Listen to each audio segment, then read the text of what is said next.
Assalamualaikum warahmatullahi wabarakatuh. Pada hari ini saya mengajarkan tentang pembuatan buku ajar,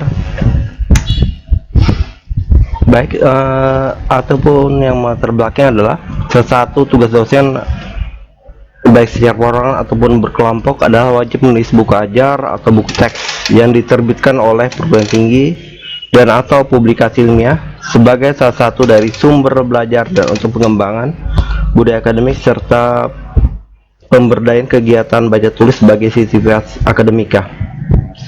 Jadi, apakah buku ajar itu? Buku ajar adalah buku pegangan untuk satu mata kuliah yang ditulis dan disusun oleh pakar bidang terkait dan memenuhi kaidah buku teks serta diterbitkan secara resmi dan disebarluaskan.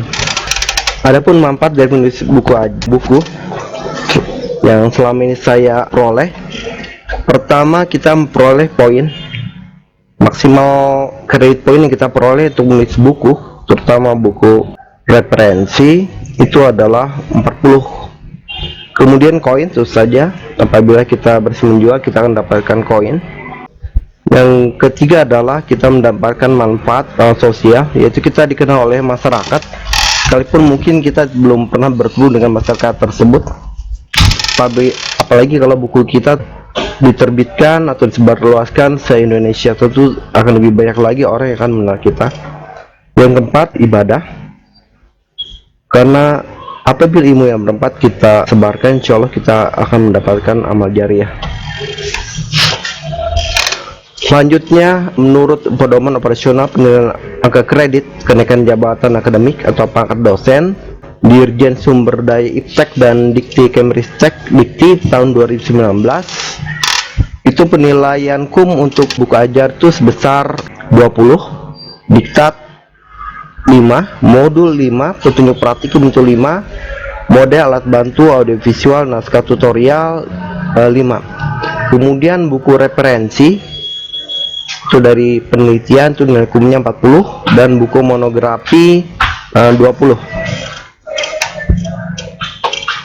Adapun jenis indikator yang baik, secara internal ada keunggulannya, jadi kelebihan dibandingkan buku-buku yang lain. Yang kedua adalah mudah menarik untuk dipahami. Eksternalnya yang baik adalah harus menambah ilmu bagi pembaca, dan lebih bagus lagi kalau eksternalnya penjualannya laris, artinya dibutuhkan oleh masyarakat. Ciri buku ajar yang dapat dikenali adalah yang pertama, judul buku ajar biasanya identik dengan nama mata kuliah. Sistematika buku ajar disusun berdasarkan silabus atau RPS daripada mata kuliah. Ketiga, materi buku ajar dilengkapi dengan teori, pelatihan, pengayaan, rangkuman, dan evaluasi untuk pembaca. Keempat, pola penulisan buku ajar itu menggunakan pola hierarkis dan prosedural. Hierarkis berarti berurut, prosedural sesuai dengan aturan. Dan kelima, buku ajar itu digunakan sebagai bahan ajar primer. Adapun perbedaan buku ajar maupun buku teks, buku ajar yang pertama dia berusaha menimbulkan minat baca bagi para pembacanya, sedangkan buku teks itu sudah mengasumsikan adanya minat dari pembacanya. Yang kedua, buku ajar dirancang dan ditulis untuk mahasiswa, dan buku teks itu membaca umum, entah itu guru, dosen, mahasiswa, peneliti ataupun umum. Keempat, buku ajar digunakan oleh dosen mahasiswa dalam proses perkuliahan, sedangkan untuk buku teks belum tentu. Yang kelima, disusun berdasarkan pola belajar yang fleksibel, sistematis, dan terstruktur berdasarkan kebutuhan mahasiswa dan kompetisi akhir yang ingin dicapai. Sedangkan buku teks itu disusun secara linear dan strukturnya berdasarkan logika bidang ilmu. Keenam, fokus pada pemberian kesempatan bagi mahasiswa untuk berlatih. Itu adalah buku ajar, dan buku teks itu belum tentu untuk latihan bagi pembacanya. Ketujuh, buku ajar memberikan rangkuman, sedangkan buku teks itu belum tentu ada rangkumannya. 8. Gaya penulisan buku ajar itu komunikatif, Sedangkan buku teks itu gaya penulisan adalah naratif, seringkali tidak komunikatif. Kedelapan, buku ajar ada umpan baliknya, ada feedback ya. Sedangkan buku teks itu tidak ada mekanisme kumpulan umpan balik.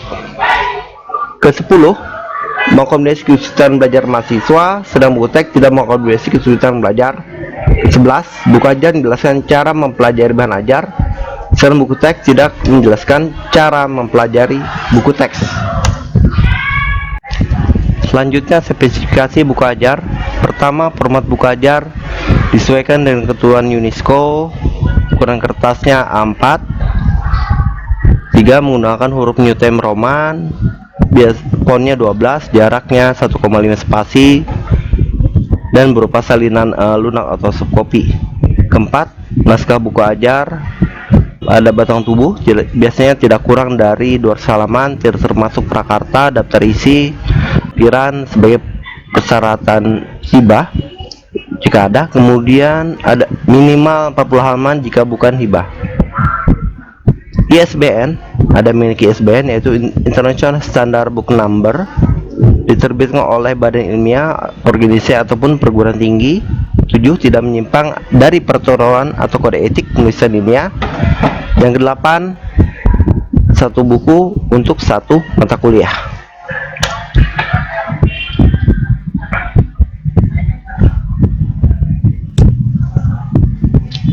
Selanjutnya, ketebalan buku ajar biasanya disesuaikan dengan kemampuan mahasiswa. Yang diketahui adalah kemampuan membaca mahasiswa sosial biasanya 4-6 halaman per jamnya, sedang mahasiswa eksakta 2,5 hingga 4 halaman per jam. Jadi estimasi ketebalan buku dalam satu semester untuk mahasiswa sosial dengan asumsi 2 SKS kali 32 jam 4-6 halaman itu 384 hingga 576 halaman. Sedangkan mahasiswa eksakta 2 kali SS kali 32 jam, jumlah halamannya 2,5 sampai 4 halaman itu 240 sampai 384 halaman. Dengan asumsi pertemuan satu SKS-nya adalah 16 minggu, 1 kali jam pelajaran 50 menit, dan waktu belajar terstruktur dan waktu belajar mandiri. Ini menurut panduan penulisan modul Universitas Terbuka. Tapi idealnya ketebalan buku ajar selalu mengacu pada kemampuan membaca mahasiswa serta jumlah jam belajar dalam satu SKS. Tentunya tidak mutlak demikian. Ketebalan buku ajar yang ideal sebenarnya minimal 160 halaman dalam kategori tipis dan lebih dari 200 halaman kategori sedang, lebih dari 300 halaman termasuk kategori tebal. Pertimbangan tebalan juga sangat terkait dengan bobot materi, teori dan praktek, dan yang harus disampaikan selama satu semester. Adapun langkah membuat buku ajar, yang pertama harus menyiapkan RPS, kedua menyusun outline atau kerangka, ketiga melengkapi kelengkapan buku ajar. RPS ini menjadi acuan materi substansi buku ajar. Dalam buku ajar tercantum CPMK dan sub CPNK, capaian pembelajaran mata kuliah.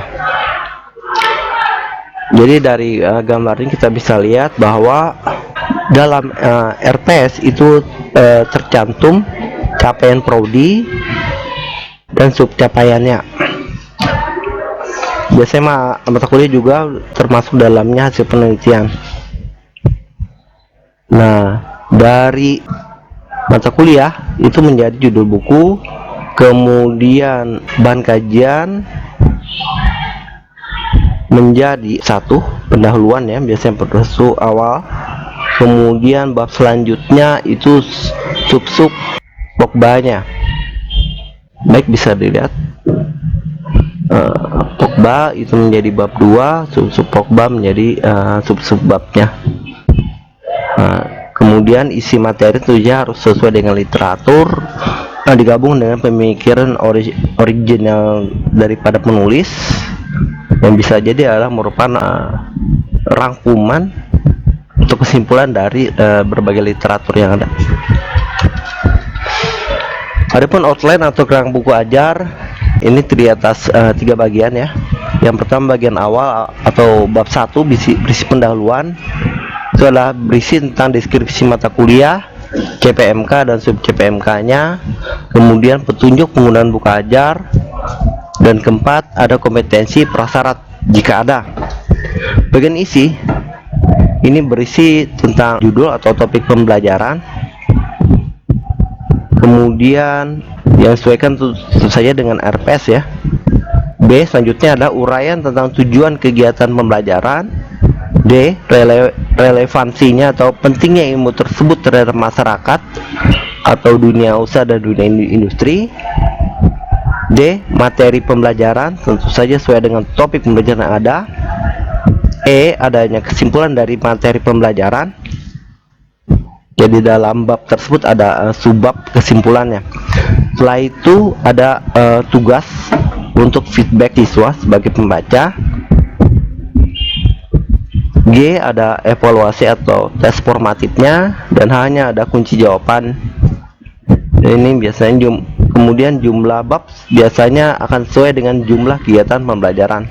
Bagian akhir itu terdiri atas daftar pustaka, itu saja harus ada. Glosarium ini wajib untuk memperoleh kum dosen. Indeks juga wajib untuk kum dosen. Lampiran ini sesuai dengan kebutuhan.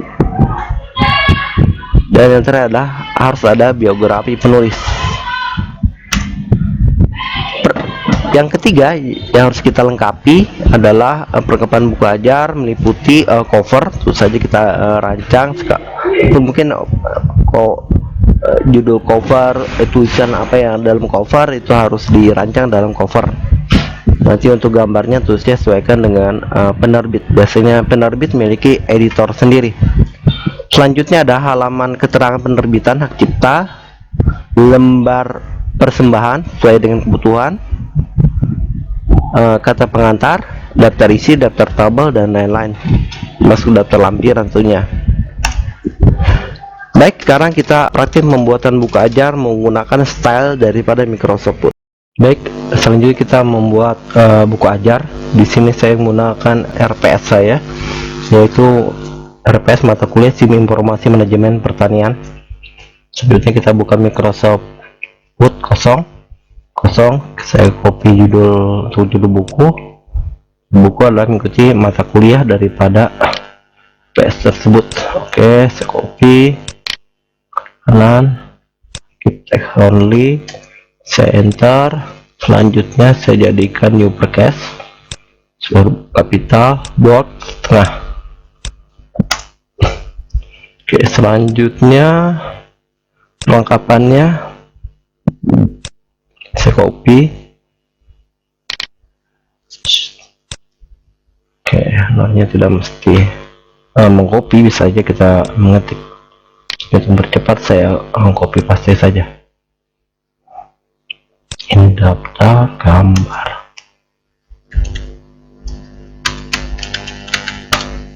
Oke, selanjutnya bab 1 itu adalah pendahuluan. Bab 2 adalah bagian isinya. Bab 1 di sini ya.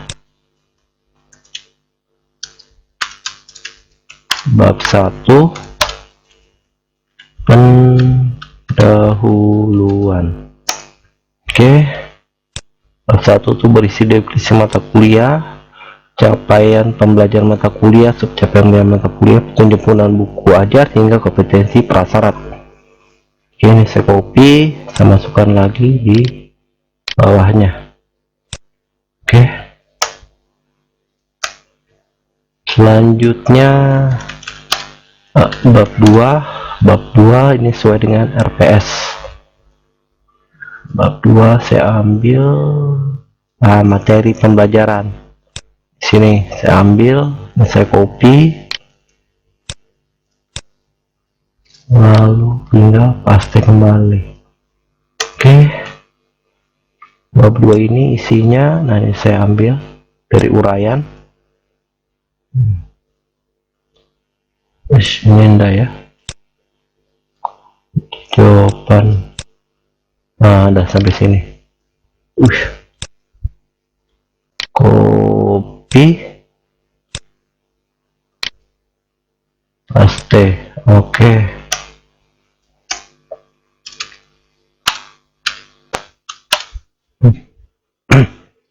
Bab 3 tentang ini, saya copy lagi.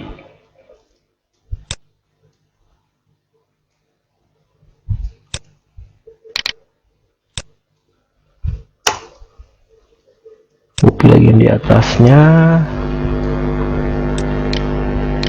Oke, dengan cara kayak gini buku kita isinya akan seragam per babnya. Bab 4 berarti DRPS jadi pertemuan 3.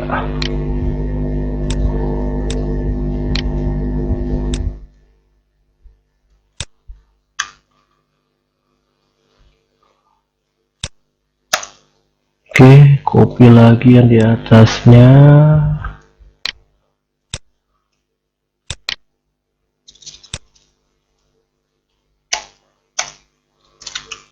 Bab 5 mudah sekali sebenarnya kalau sudah ada RPS, kerja kita jadi mudah. Ya, kita mengisi bagian di sini. Oke, asumsi sampai 5 bab lah. Sebenarnya harusnya kan sampai pertemuan berapa ini? Ya, jadi 17 ini. Oh, ini 15. Sampai 14 pertemuan harusnya. 14 sampai 1 berarti 15 bab harusnya. Ini kan tidak mungkin ini UAS maupun UTS nya dimasukkan. Oke. Nah, ini semua kita jadikan panduan pengisian buku. Sekarang ini kita bermain di style heading. Heading ini berguna untuk membuat daftar isi. Oke, sebelum itu kita harus aktifkan dulu style heading. Itu ada di view. Di view ada navigation final. Kita klik. Oke, sekarang keluar. Tapi belum ada apa-apa. Kembali ke home. Tab 1 ini harusnya tulisannya huruf kapital. Saya set dulu, ini kapital, ini juga kapital, ini kapital, ini kapital. Pokoknya setiap bab harusnya kapital. Oke. Sekarang dari bab 1, heading 1. Oke, sekarang sudah muncul heading 1. Oke, heading 1 ini seharusnya posisi tulisannya di tengah, bukan di pinggir seperti ini. Jadi klik kanan di heading 1, modify, warnanya kejadian warna hitam, bold, jenis hurufnya Times New Roman, jadikan ukuran 14 saja ya, posisinya tengah. Oke, nih contohnya kelihatan. Kemudian klik format, pilih paragraf, kita atur setelah ini jadikan 12, line spacingnya single. Oh, ini jangan jadikan 24. Oke. Oke. Sekarang oke. Oke, dia posisinya sudah tengah. Sekarang deskripsi mata kuliah ini jadikan subbab. Nah, sekarang kita klik heading 2. Heading 2, nah seharusnya ada A, B, C nya dan bold. Oke, kita klik kanan lagi heading 2 nya, modify, klik warnanya jadi warna hitam, hurufnya Times New Roman. Oke, 12 ya, jadikan bold, format, numbernya jadi ini ya, ABC logo. Kalau jadi heading ya, nggak ada. Saya pilih ABC. Oke, kan? Oke, Ish. Oh, dia ada jaraknya sini ya. Klik dulu sini. Ini kenapa dia harusnya habis ya? Ini kenapa jadi heading? Misalkan heading 2 ini. Heading 1. Nih, nah. Dia tidak mau jadi huruf. Nggak masalah sih. Coba ini saja. Oke. Sekarang Anda lihat bab 1 ini adalah bab, yang di bawahnya ini adalah subbab. Jadi ini penyelesaian bab ini heading 1, yang di bawahnya ini subbab heading 2. Oke, nah sekarang untuk bab 2. Bab 2 ini harusnya halaman yang berbeda. Jadi saya tinggal menekan Ctrl Enter. Oke, dia pindah halaman. Sekarang saya blok bab 2 nya, pilih heading 1. Oke, dia langsung tengah. Lanjut yang di bawahnya ini adalah subbabnya, berarti heading 2. Oke, ini F harusnya A ya. Ini klik jadi hurufnya ini, kemudian klik kanan pilih restart A. Oke, A. Nah, sekarang bab 3. Bab 3 pindah halaman, Ctrl Enter. Oke, dia pindah halaman, blok lagi heading 1. Nah, selanjutnya di bawahnya subbabnya heading 2. Oke, ini H. Klik lagi di sini, restart A. Oke. Sekarang bab 4. Ctrl Enter. Oke. Kita blok heading 1. Oke. Di bawahnya itu saja heading 2. Oke. Hanya klik kanan pilih restart A. Oke. Sekarang bab 5, Ctrl Enter lagi. Sekarang heading 1, di bawahnya heading 2. Klik lagi di sini, restart A. Oke. Nah, sekarang sudah terbentuk peta buku kita. Nah, ini kita bisa lihat. Kalau kita mau ke bab 2, kita cuma klik yang di sini. Nah, sudah bab 2. Mau ke bab 3, klik yang di sini. Mau ke bab 1 kembali, klik lagi di sini. Nah, ini. Jadi gampang kita mengisi ini. Nah, ini sekarang tinggal kita isi. Oke, ntar si saving. Oke, sudah. Nah, ini tinggal di enter. Kita tinggal mengisi deskripsi mata kuliah. Kita tinggal ambil di RPS, ada deskripsi singkat mata kuliah, capaian pembelajaran bukan. Nah, ini deskripsi singkat. Saya copy. Nah, kita masukkan, klik OK. Nah, sudah tinggal kita menambah kata-katanya, memformat supaya lebih menarik.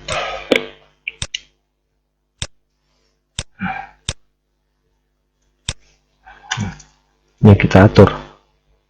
Oke, untuk pengaturan isinya, materi yang berikan itu tergantung pada Anda bagaimana membuat buku tersebut menarik. Kemudian capaian pembelajaran dan subcapaian belajar mata kuliah ini kita ganti, mungkin jangan menggunakan singkatan. Capaian pembelajaran mata kuliah. Oke, ganti itu saja. Capaian pembelajaran, tinggal kita mau copy lagi ya, ada bagian depan tadi ada capaian prodi, kita bisa masukkan semua. Ini harus ada pembelajaran mata kuliah. Nah, ada pencapaian, ada jadi kata-kata depan ya supaya lebih menarik. Oke.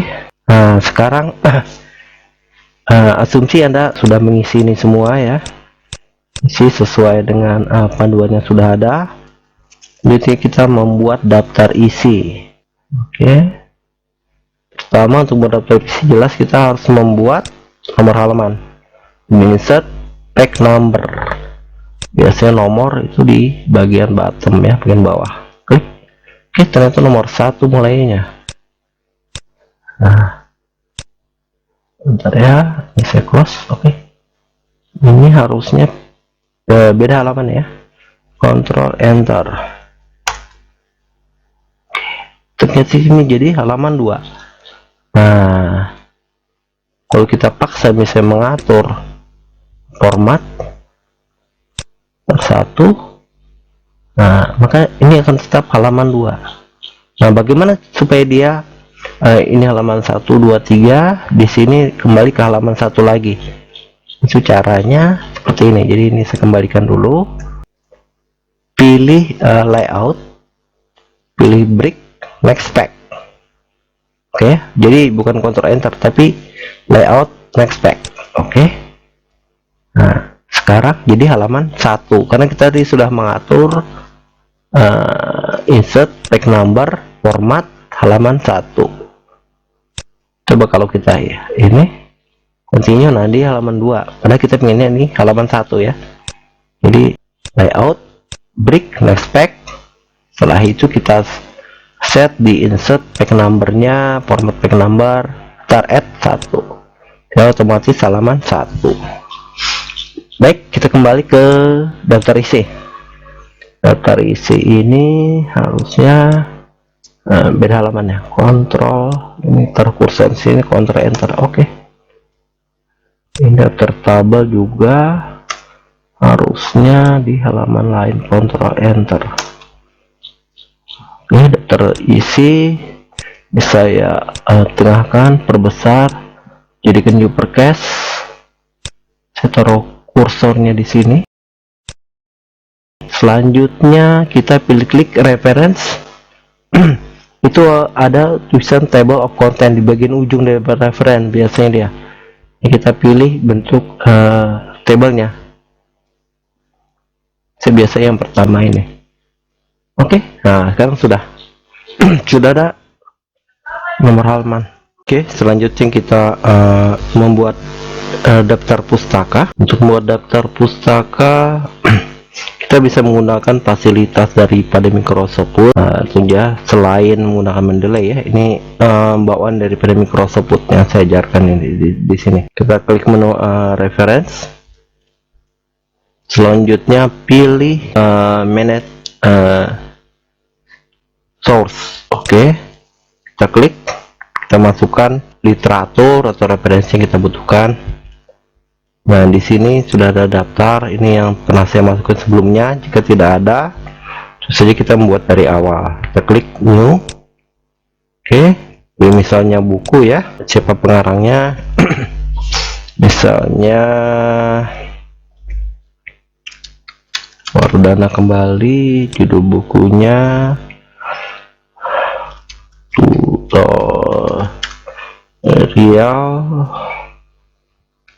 penggunaan SPSS.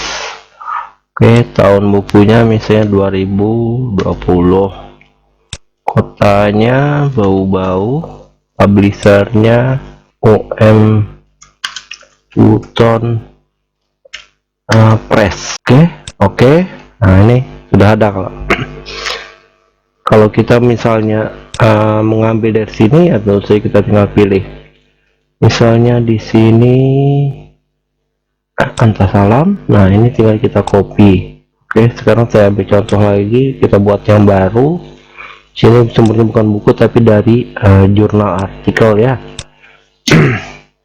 Misalnya Sugiarto. Oke, judul buku misalnya usaha tani, analisis usaha tani, analisis tani jambu mente. Oke, ini contohnya saja ya.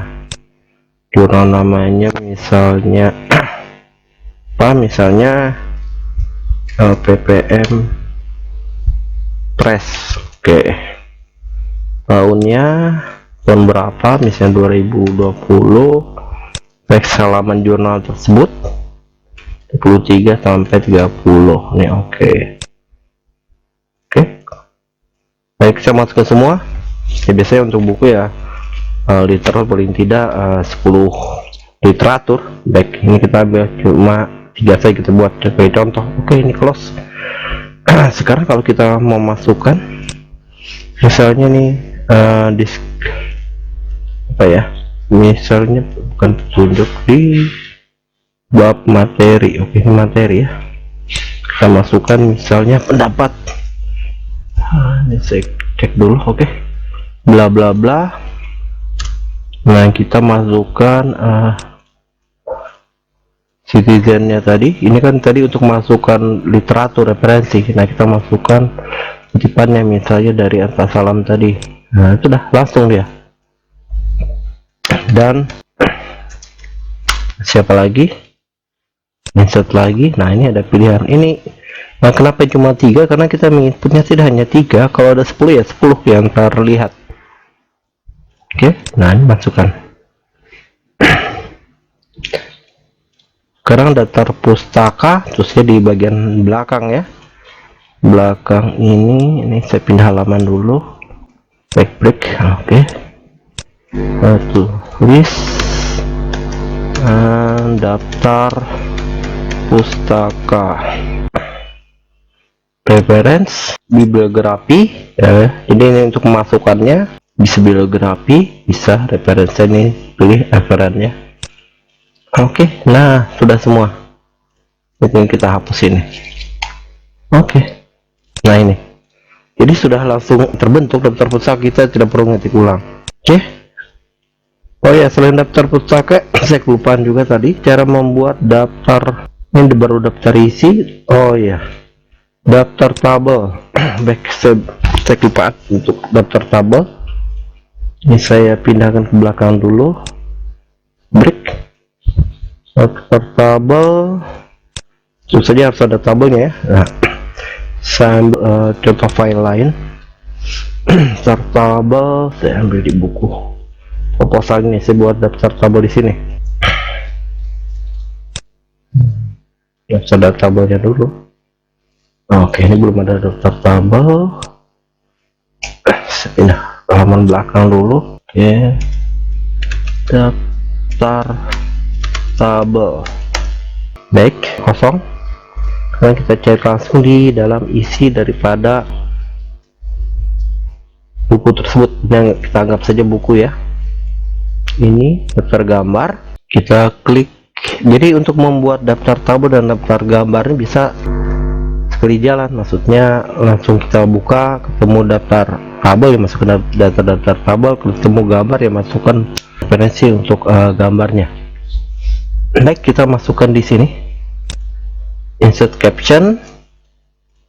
Nah, di sini kita pilih gambar ya. Oke, kalau misalnya tidak ada, misalnya seperti ini ya. Ntar ini saya hapus dulu. Untuk dasarnya seperti ini kan tidak ada tulisan gambar, tulisan tabel, bahasa Indonesia yang tidak ada. Nah, kita klik saja new label, pilih tabel. Oke.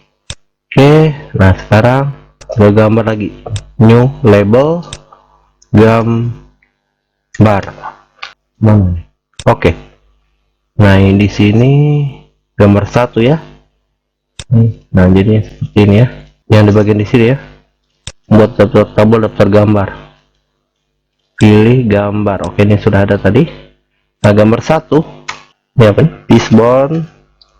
Fishbone penelitian. Ya. Oke, nah ada langsung terbentuk. Coba kita atur hurufnya. Timer Roman 12, tidak bold, warnanya hitam, kemudian tengah. Oke, lanjut, kita cari lagi. Oh, ini gambar. Oh, kita tidak buat ini reference. Saya berikan contoh caption. Nah, sekarang ini karena bentuk tabel ya, kita pilih tabel. Oke, tabel 1. Ringkasan penelitian sebelumnya. Oke, di sini atur lagi bentuk hurufnya, C12 garis tengah warna hitam. Oke, lanjut kiri lagi, entah gambar atau tabel, ternyata gambar lagi, reference, insert caption, pilih gambar. Oke, langsung otomatis ya gambar 2. Ini flowchart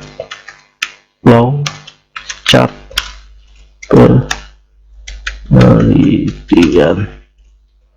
Oke, sekarang set 12 posisi tengah. Oke, lanjut. Ini bukan gambar satu ini. Resiko kalau kita buat gambar tidak menggunakan fasilitas. Jadi kalau ada gambar di sisi di sebelumnya, nomor gambar otomatis harus diperbaiki semuanya. Tapi kalau ini kita bisa update otomatis, tidak perlu perbaiki satu-satu. Sistem yang akan perbaikinya. Reference, insert caption, ini gambar. Nah, gambar 3. Peta lokasi penelitian. Oke, ini kita atur di tengah, ini hitam. Oke, ini ini lagi reference, ini bukan gambar tapi tabel. Nah, tabel 2 sudah ini.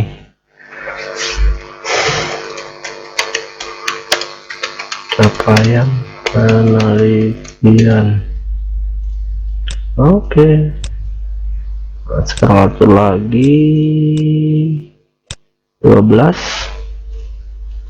warna hitam ya. Oke,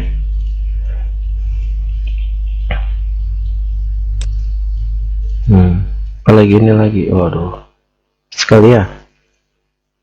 Oke, kita anggap sudah cukup, sudah semua tabel dan gambar. Sekarang kita masukkan, pilih reference lagi. Nah, ini kan tempat kita memasukkan data gambar ataupun tabel tadi ya. Nah, sekarang untuk masukkan ke dalam daftarnya, nah pilih insert table of figure. Oke, klik. Nah, pilih captionnya apa yang kita inginkan. Tadi kita tabel ya, tabel berarti harus pilih tabel. Kemudian tab readernya sebaiknya gunakan tanda titik ini ya, jadi bentuknya seperti ini nanti. Formatnya bentuk klasik itu nggak ada garisnya ya. Bentar, tinggal saya pilih ya. Nah ini, saya rubah sedikit. Oke, bentuknya seperti ini dan oke. Nah, ini hasilnya. Tinggal kita atur tampilannya, dan judul tengah, fontnya tadi belum saya atur, ini harusnya New Time Roman ya, 15. Di sini Calibri ini, aduh, ingat New Time Roman, nggak usah. Sudah jadi daftar tabel.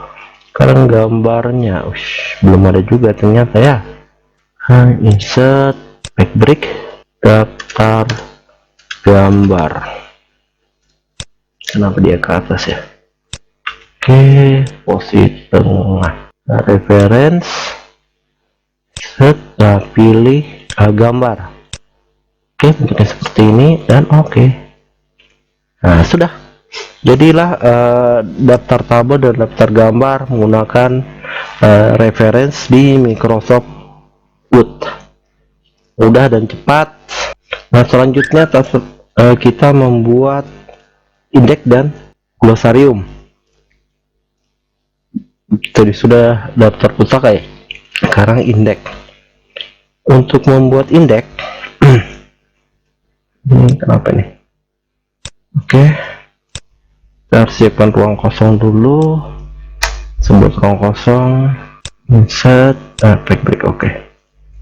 Nah, nanti kita tulisin, aduh kecil lagi, index. Nah sekarang kita masuk ke isinya ya, kita beri tanda kata-kata yang dianggap penting. Kalau glosarium, kata-kata penting tadi dijelaskan artinya. Baik, ini pertama saya katakan yang penting adalah swap. Ini saya blok, pilih reference. Nah ini jadi menu yang di sini. Kalau ini tadi untuk membuat daftar tabel, daftar gambar. Kalau ini buat daftar pustaka. Kalau ini tadi untuk membuat daftar isi. Oke. Nah sekarang kita yang indeks. Ini kita beri tanda mark entry. Oke, dia sudah swap. Karena di indeks adalah kata penting di semua halaman, jadi kita pilih mark all. Kalau mark saja, maka yang dinomori oleh indeks hanya pada halaman itu saja. Tapi kalau mark all, semua kata penting dalam hal ini contohnya SWOT, ini di semua halaman dia cek semuanya. Di halaman apa saja ada kata SWOT-nya. Jadi saya pilih mark all. Oke. Selanjutnya apalagi? Ekonomi kreatif. Saya nggak penting. Oke. Beri tanda max lagi. Oke. Mark all lagi. Close lagi. Apalagi? Saya bisa kota bau-bau ya. Saya nggak penting. Mark entry lagi. Mark all. Oh ternyata salah, ini harusnya lengkap ya, harusnya lengkap. Oke. Mark all, close. Oke, kemudian apalagi saya nggak penting ya. Oke, ekonomi kreatif pastinya sudah ya, ekonomi kreatif ya. Pemberdayaan masyarakat. Oke, mark entry, mark all. Oke, dah. Oke, sangat cukup. Sekarang kita ke halaman belakang tadi sudah kosong tadi. Mana nih? Indeks. Oke. Nah ini ada muncul seperti ini. Kalau kita mau hilangkan, klik home. Ada tanda di sini. Ini kita hilangkan saja. Klik. Oke. Sekarang sudah ada. Saya kasih tengah bot. Sekarang saya tinggal masukkan indeks. Ini untuk masukkan yang tadi. Nah ini untuk memasukkan di daftar indeks. Nah kita klik. Oke. Nah di sini jumlah kolomnya normalnya 2, biasanya 2 sih. Kemudian bentuk template-nya saya lebih suka yang klasik, modern seperti ini. Nah, boleh seperti ini, tapi saya lebih suka yang bentuk klasik. Oke, dan oke. Nah sudah dia terbentuk indeks. Jadi kata-kata penting ini kita indeks. Dia langsung memberikan halaman. Oh, yang di halaman ada tulisan ekonomi kreatif halaman 4, 5, 6, 7, 8 dan seterusnya. Yang SWOT di halaman 1, 4, 10, 13, 16, 19, 22. Nah ini kalau kita mau mengupdate, kita klik di bawahnya ini. Misalnya ada perubahan, kita mau isi.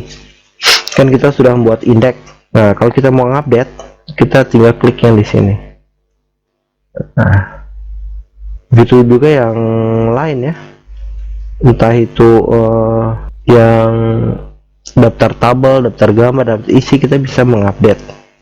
Jadi kita tidak perlu membuat ulang, cukup mengupdate. Oke, kecuali kita misalnya di indeks ini kita mau tambah indeks baru, maka Anda beri tanda yang di dalam isinya di indeks, kemudian di sini diupdate kembali. Soalnya mungkin bukan buat ulang tapi melanjutkan. Sekarang lu glosarium bagaimana? Nah, glosarium Anda tinggal copy yang kata-kata yang dianggap penting ini. Saya tulis gloss Yang bisa Bollywood adalah kata-kata penting yang sudah kita indeks tentunya. Nah, di sini tinggal kita saya klik di sini, tinggal tap apa artinya, kemudian pemberdayaan masyarakat apa artinya. Ini ternyata jauh sekali ya. Ntar ini saya jadikan upper dulu, uppercase,